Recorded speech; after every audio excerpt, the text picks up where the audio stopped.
आप सुन रहे ज्ञानशिला। ये पत्र पूज्य श्री राधा बाबा का है, जिसे अजमेर से लिखा गया था। पूरा पता नहीं दिया गया है और लिखा गया था 1943 में।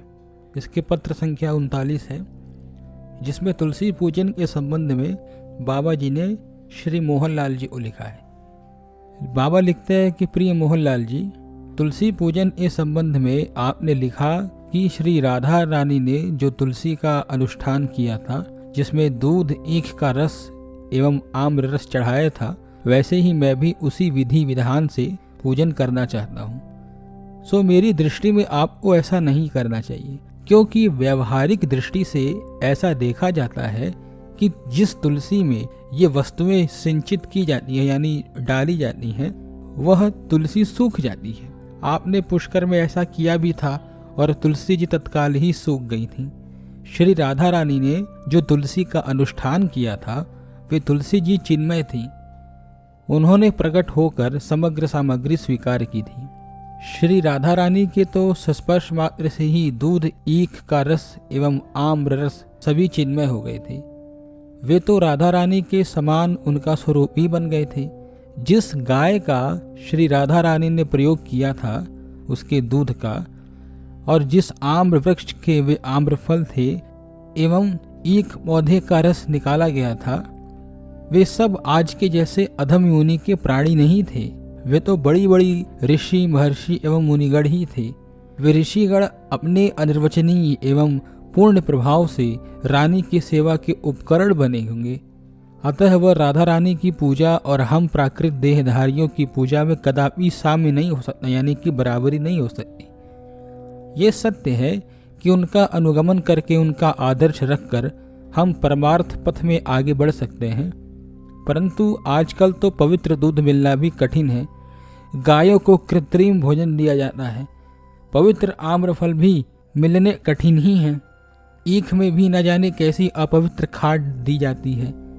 इसीलिए शास्त्र में ऐसा जो पूजा वर्णित होने पर भी व्यवहार में तुलसी जी के लिए वह घातक हो उठती है।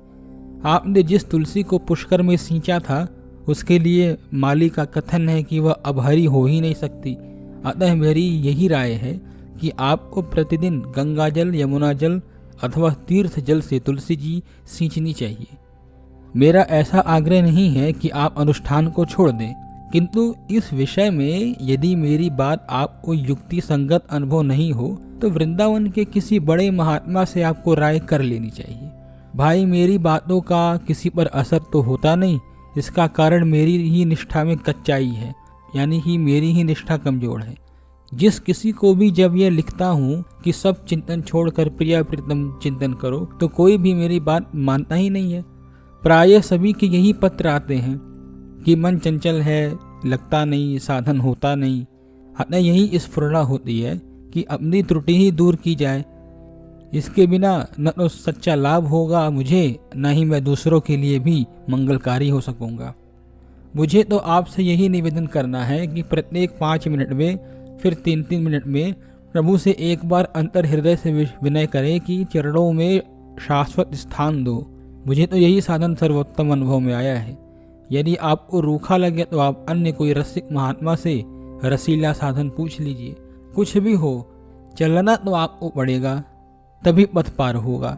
मृत्यु से पूर्व अपनी ओर से भगवान के चरणों में पूर्ण समर्पण की सच्ची इच्छा अवश्य हो जानी चाहिए, नहीं तो इससे अधिक हानि और कुछ भी नहीं है। ऐसी इच्छा उत्पन्न होने का कलिकाल में एक ही उपाय है, निरंतर भगवान नाम का जप प्रारंभ हो जाए। कंजूस के धन की तरह नाम बिना एक क्षण में नहीं बीते। सार की सार बात यही है कि प्रिया प्रियतम का अखंड स्मरण बना रहे।